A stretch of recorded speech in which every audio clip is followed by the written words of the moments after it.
Après avoir visionné le premier opus, j'ai regardé Anti-Gang 2, La Relève. En termes d'écriture, cette suite règle la plupart des problèmes de son prédécesseur. Ici, le scénario installe une intrigue personnelle entre le protagoniste et sa némésis, ce qui permet de lui donner un but et une intrigue plutôt forte, du très bon. J'ai plus accroché à l'humour de ce deuxième film et j'ai trouvé que le duo de protagonistes fonctionnait plutôt bien. On sent que les acteurs voulaient se donner à fond, là aussi c'est du très bon. Le film est aussi généreux en termes d'action avec un côté humour plutôt bienvenu. Pour moi, le film fait vraiment le café et vaut beaucoup de buddy cop movies made in US. En termes de points noirs, ici aussi j'ai trouvé le final un peu rapide avec une baisse notable de la tension pour moi, mais ce que nous propose le film fonctionne quand même plutôt bien. L'autre point noir, qui n'en est pas vraiment un, c'est plutôt un acte manqué pour moi. Dans l'histoire, un des persos a un lien fort avec l'antagoniste du film, mais ce lien n'est dévoilé qu'à la moitié de l'histoire, ce qui est assez dommage car on perd en tension émotionnelle pour ce personnage. Je trouve que ce lien aurait dû être installé dès le début pour que nous, spectateurs, soyons en balance entre la réussite du héros et celle de l'antagoniste, car dans les deux cas, il y avait une tension émotionnelle plutôt forte. D'autant plus que le film nous propose une scène assez touchante entre l'antagoniste et ce perso. Cela fonctionne dans le film, mais installé bien plus tôt, cela aurait pu être bien plus fort.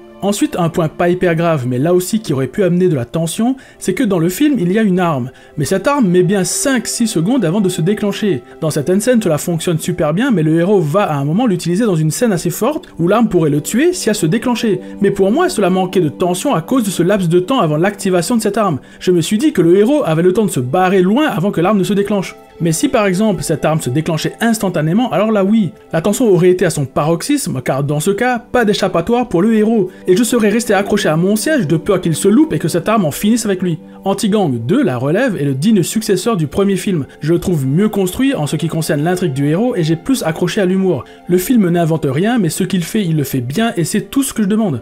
Bref, je vous le conseille si vous voulez voir un buddy cop movie à la française qui fonctionne du tonnerre, ou si vous avez envie de voir un troisième opus avec bien plus de budget.